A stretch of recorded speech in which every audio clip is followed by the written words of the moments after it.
Os convidados. Concedo a palavra ao senhor Lorenzo Carrasco, escritor, jornalista e editor, pelo prazo de 10 minutos. Fique à vontade, senhor Lorenzo. A palavra é sua. Diputada, es un honor, buen día. No sé si está el son. Sim, estou ouvindo. Está correcto. Bom, só a título un poco de presentar, yo participé ya, acho que unas 4 audiencias de CPI en el Congreso. La primera fue en 1991, es decir, a 30 años, sobre los peligros de la internacionalización de Amazonia, que fue en esa Cámara de Diputados, una CPI en ese año. Después, en el 2001, fui el primer depoente de la CPI de Azonguis en el Senado Federal. Más recientemente di una comparecencia también en la Asamblea Legislativa de Mato Grosso do Sur sobre el Consejo Indigenista Misionario, el CIMI, y más recientemente la CPI de FUNAI y de INCRA, también un depoimiento. En esos depoimientos yo hice una presentación de todo lo que yo y un equipo de jornalistas investigado sobre las orígenes del movimiento ambientalista, y esto ha sido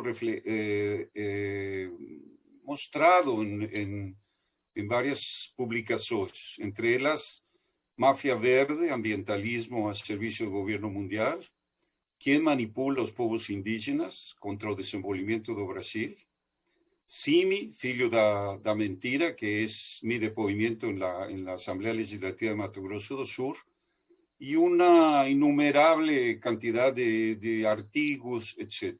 Dicho esto, yo quiero simplemente ubicar este debate cuando se habla en sustentabilidad y en tercer sector.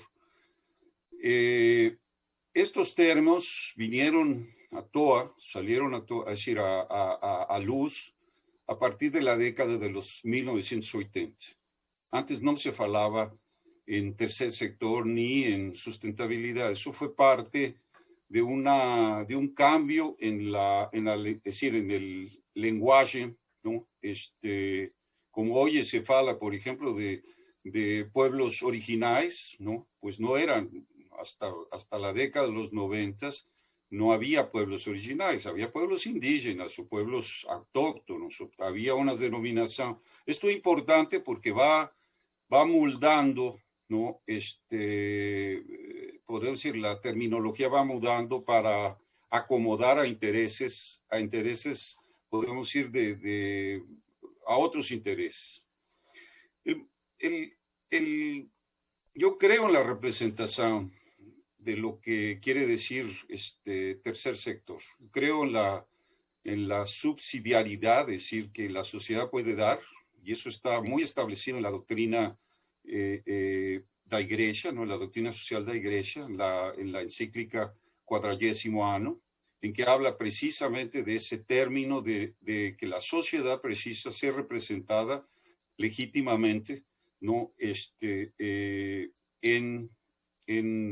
Podemos, las decisiones políticas que tienen que ver con el bien común, ¿no? Pero es muy cuidadosa la encíclica en no plantear que estas organizaciones de subsidiariedad sustituyan o Estado, las funciones del Estado soberano, ni en el campo económico, ni en el campo social.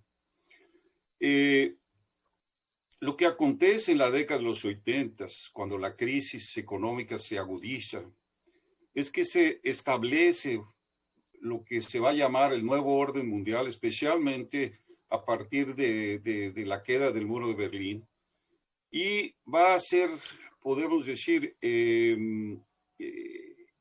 la búsqueda de establecer un sistema de soberanías limitadas sobre las naciones para el control de recursos naturales por medio de agentes no estatales. Y aquí puedo meter parte del sector, del tercer sector, ONGs, organizaciones supranacionales, etc. Y el pretexto es variado: promoción de la democracia, derechos humanos, defensa de minorías, protección de medio ambiente, desarmamento civil, etc. Es decir, hay toda una agenda en la que empiezan a entrar organizaciones no gubernamentales, de las cuales hay una innumerable cantidad de gente de muy buena fe, y hay ONGs absolutamente que podemos decir es loable en términos de su acción. Pero a una serie de organizaciones que tratan de sustituir al Estado. Y eso se vio muy claramente en el medio ambiente, en la política indigenista.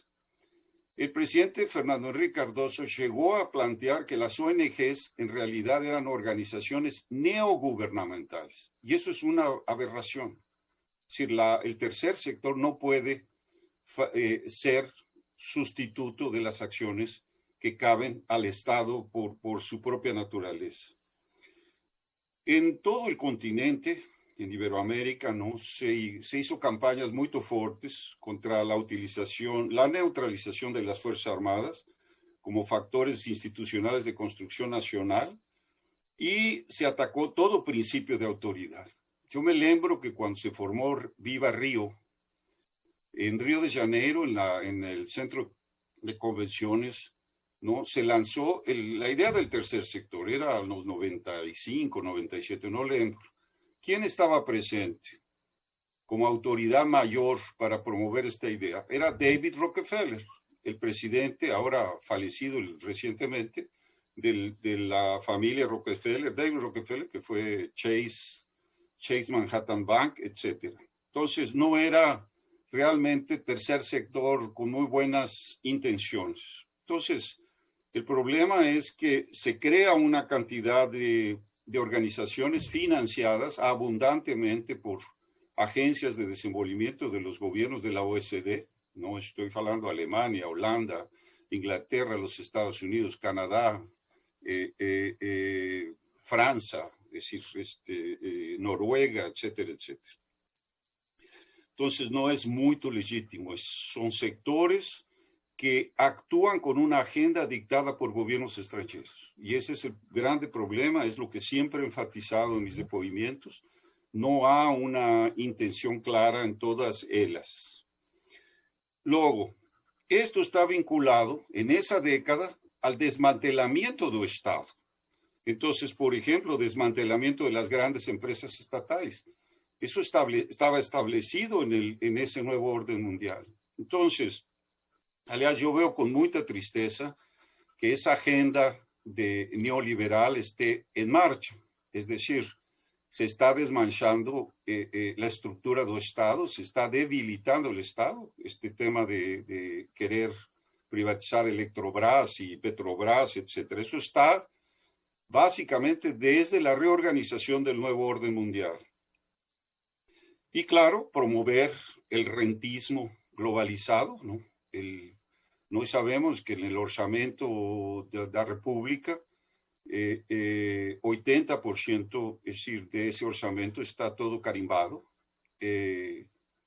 o más de 80%, ¿no? Y hay una pequeña proporción de eso para poder hacer investimentos públicos, ¿no?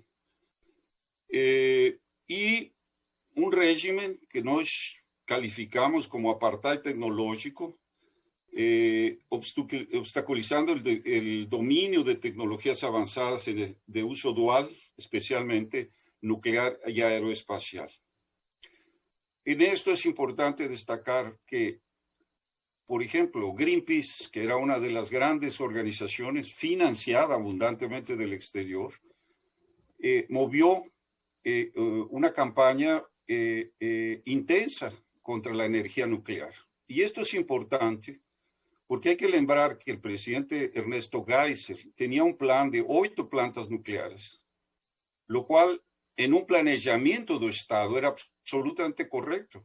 Es decir, eso hubiera evitado los apagones. Aliás, eso fue lembrado recientemente por el ministro de Minas y Energía, ¿no? Bento Albuquerque, en el que mostró exactamente cómo ese obstáculo a los programas nucleares nos están llevando al país a un continuo de apagones y un continuo de costo de la energía. Ahora, toda la acción de las ONGs, yo puedo decir una orden, hay una cantidad, pero podemos decir, yo ubico mucho, además de aquellas grandoas de sangre azul como el WWF, ¿no? El Consejo Mundial de Iglesias, porque el Consejo Mundial de Iglesias financia, fue fundamental en la creación de una de las principales ONGs, la sucursal del Consejo Mundial de Iglesias es el Instituto Socioambiental. Tuvo que ver con la creación del Consejo Indigenista Misionario, con toda la deformación de la antropología a partir de la década de los 80, especialmente después de la Constitución, y tuvo que ver básicamente por ejemplo, los movimientos contra las barragens, el movimiento de atingidos de las barragens. Y todo esto buscaba ¿qué? Atingir una cuestión de guerra, es decir, llevar a cabo una guerra económica. Las obras de infraestructura en Brasil, a partir de ese momento, empezaron a tener un sobrecosto entre 30 y 40% de lo que era una obra normal. Eso es una guerra económica. Y inviabilizó el Estado para cumplir las funciones de investimentos grandes en obras de infraestructura. Ustedes vean ahora, está viendo el ministro Tarcísio haciendo un trabajo magnífico de acabar las obras que están suspensas. La BR-163, que está celebrada por fin de su asfaltamiento, tiene un retraso de 15 o 20 años. ¿Por qué? Por acción de las ONGs, en un cierto sentido, un sector del Ministerio Público actuando como policía de esas políticas de gobierno mundial. Entonces, ese ataque al Estado soberano, al Estado nacional, es lo que tiene que ser cuestionado.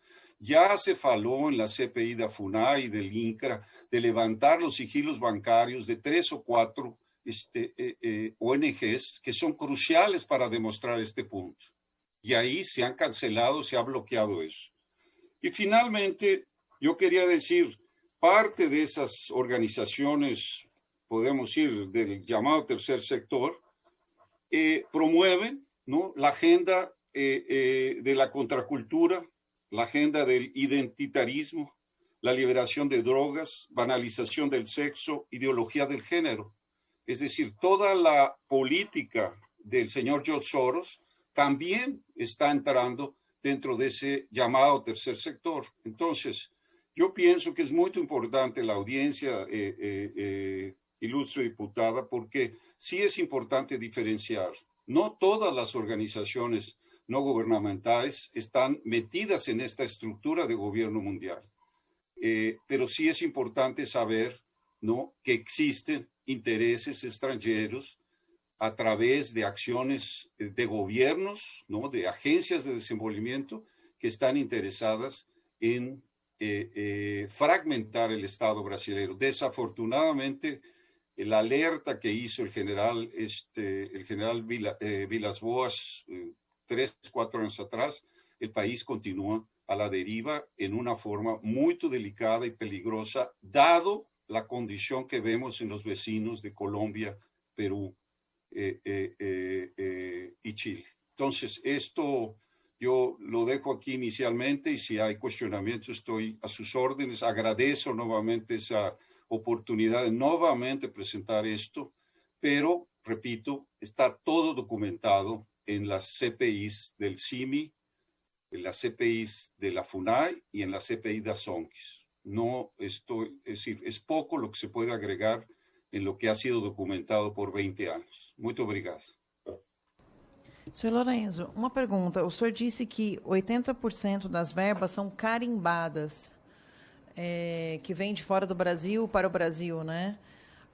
O senhor diria... No, me referí, no me refería a las verbas que vienen de fora, ainda que el Fondo Amazonas era carimbado. El gobierno no tenía acción en las verbas del Fondo Amazonas. El Fondo Amazonas era una decisión que tomaba el gobierno alemán y el gobierno de Noruega, aliás, el gobierno de Noruega carimbando para acciones del movimiento indigenista. Lémbrense que una vez, y esto lo denunció el propio general Vilas-Boas, apareció el rey de Noruega, ¿no?, en la reserva Yanomami, sin que hayan sido notificadas las propias Fuerzas Armadas. Es decir, era una fuerza de intervención, claramente, es decir, una violación, una interferencia en el país. Entonces, no quiere decir que no me refiero a los 80%, me refería al orçamento del país, ¿no? Es decir, que está carimbado más de 80%, es decir, pero no a de las ONGs. Perfeito. No sé si en este momento, en relación a esa pregunta que a señora fez sobre cuál es el propósito, porque eso es lo que yo podemos decir, atreverme a falar en el sentido de ter acompañado, ¿no?, durante estos más de 30 años, ¿no?, el problema. Y yo quería señalar, es decir, complementar en las presentaciones, estuve atento, yo acho que está muy completo toda esa información. También están los libros, ¿no?, a disposición, son de cuestiones públicas, ¿no?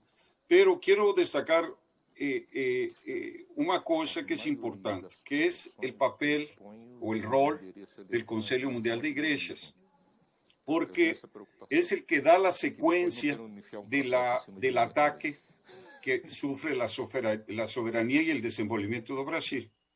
Primero, por la declaración, la reunión de Barbados en 1971, porque ahí se transforma la antropología de una ciencia que analiza y estudia los pueblos indígenas a una militancia para la liberación de los indígenas en relación a los estados considerados como un colonialismo interior.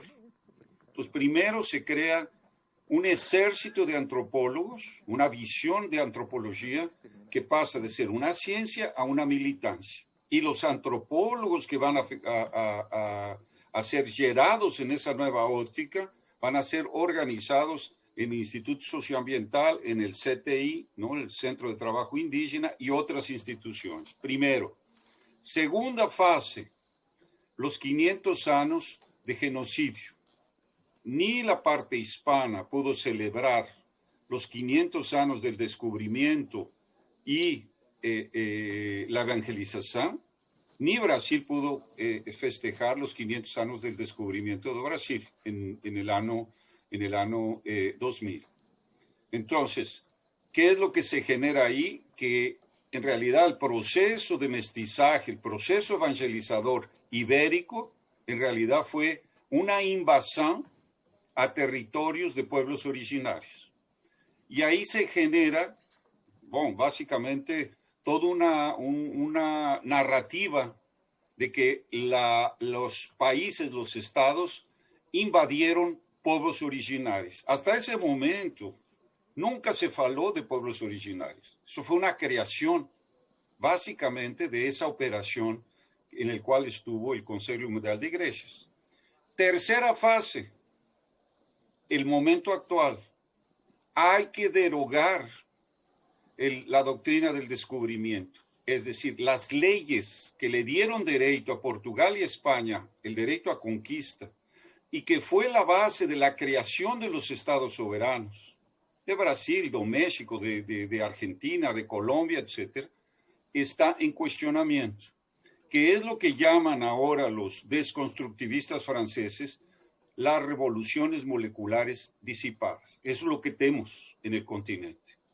¿Y qué están haciendo dentro de esta movilización social legítima? Porque hay iniquidad muy grande económica, porque hay falta de representación política en las instituciones.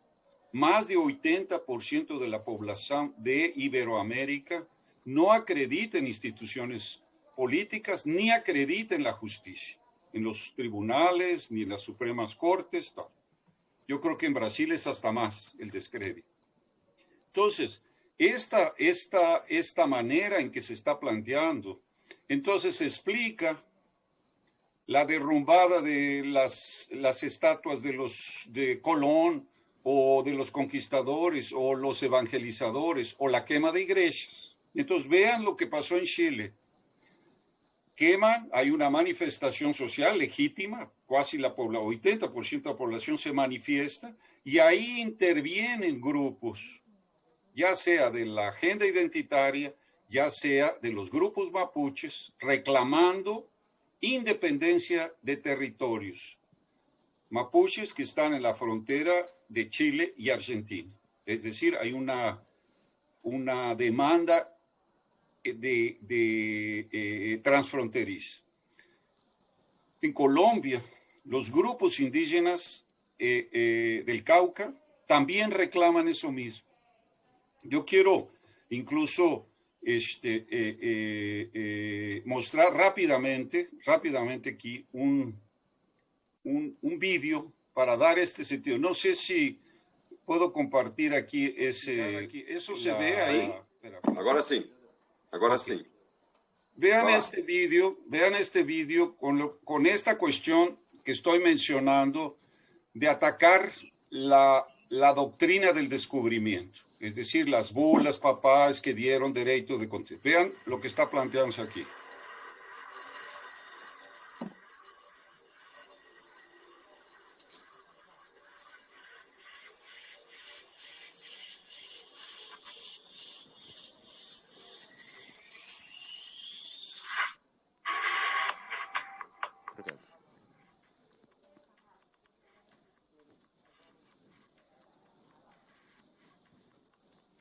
Eu agradeço o apoio aí de vocês.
Bueno, eso es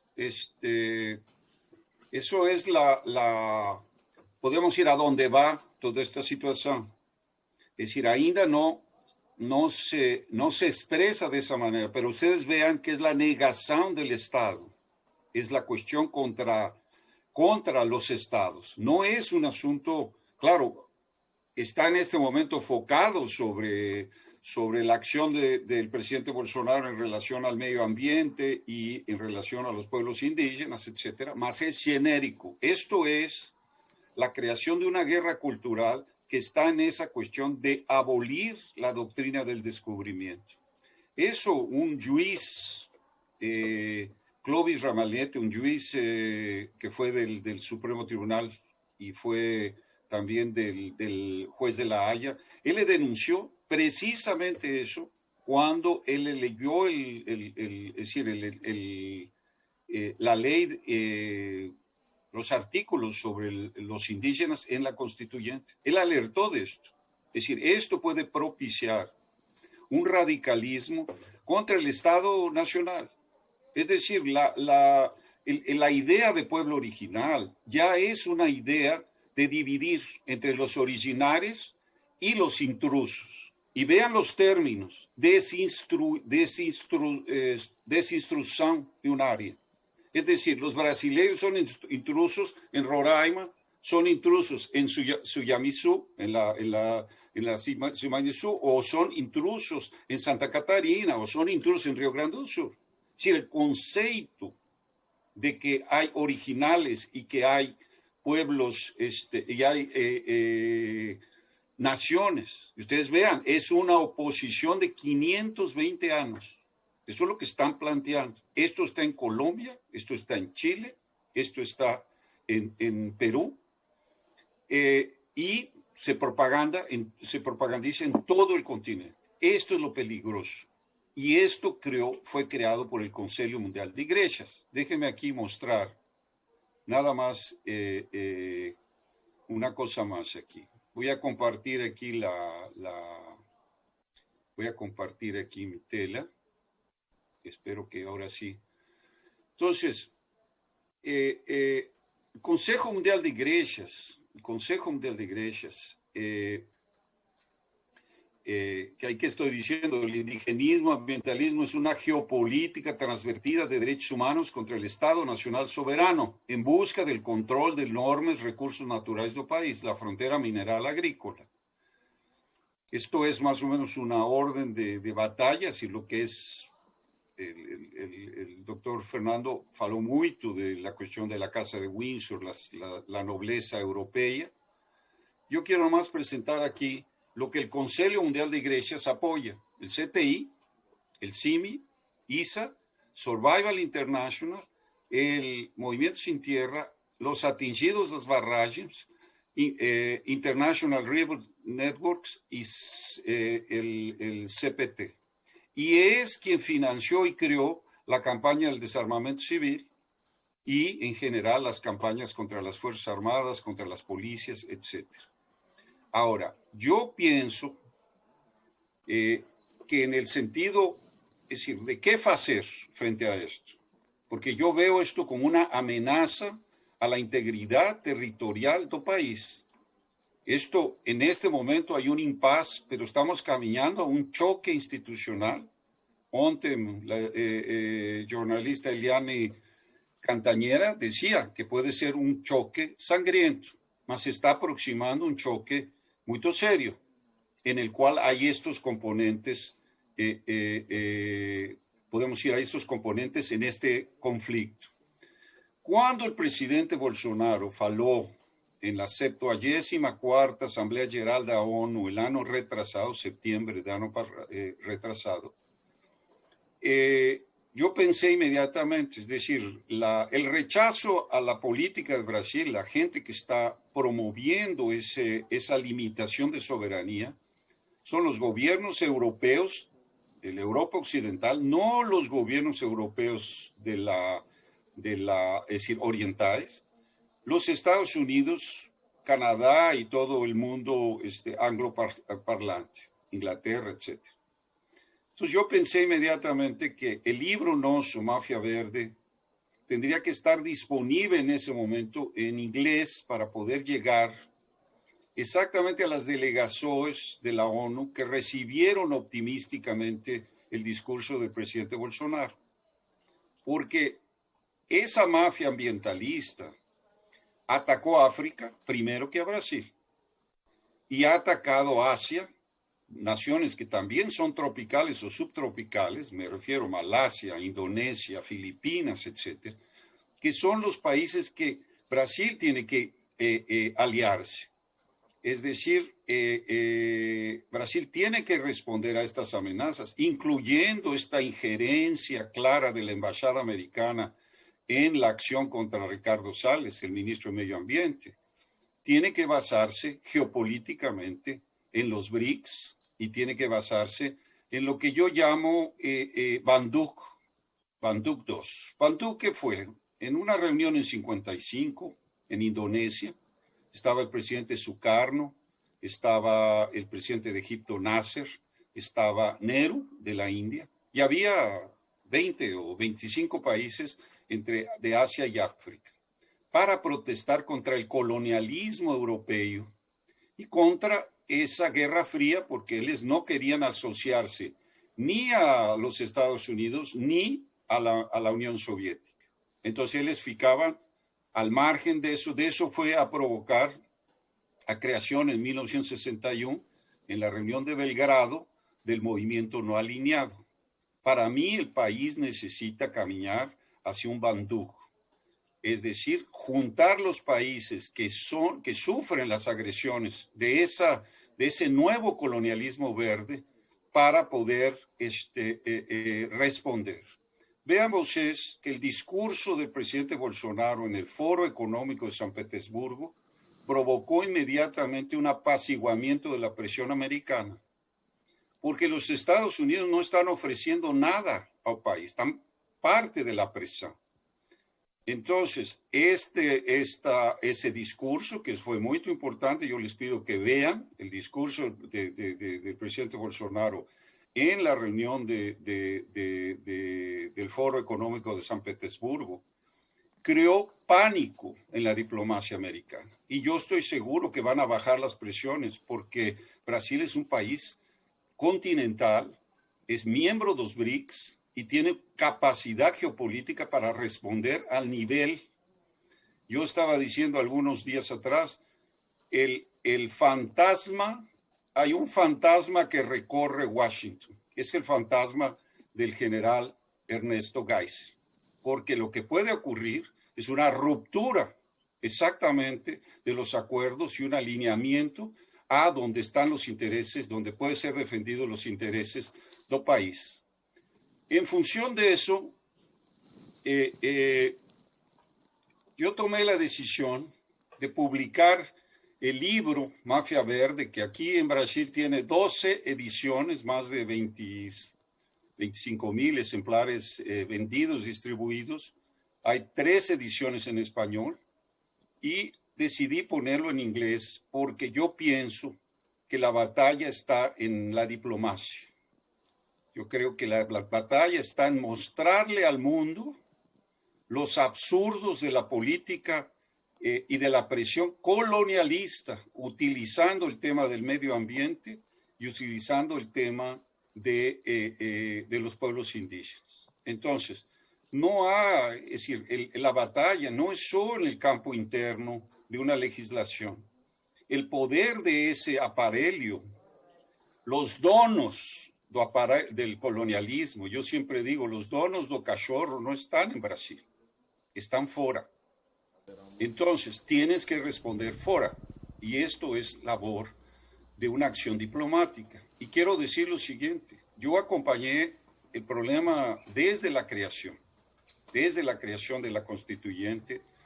Vi cómo la embajada canadiense coordinó las acciones dentro de la Asamblea Constituyente, dentro de la embajada, injerencia, es decir, por ejemplo, el INESC y otras organizaciones de esa época, y nunca vi en realidad una acción de Itamaraty, de la política exterior, defender al país de esas presiones, porque se estaba acomodando el problema del asiento del Consejo de Seguridad, etcétera, etcétera. Entonces yo pienso que si no hay una acción diplomática fuerte, explicando estos problemas, es muy difícil combatir un enemigo que recibe su energía y su fuerza de fuera. Yo creo que tiene esos 2 aspectos. Colocar una legislación que regule la entrada de sus ingresos y en último en casa declarar que son agencias externas. Un poco lo que hizo el presidente Vladimir Putin en Rusia. Ok, pueden actuar, pero tienen que reconocer que son agentes externos.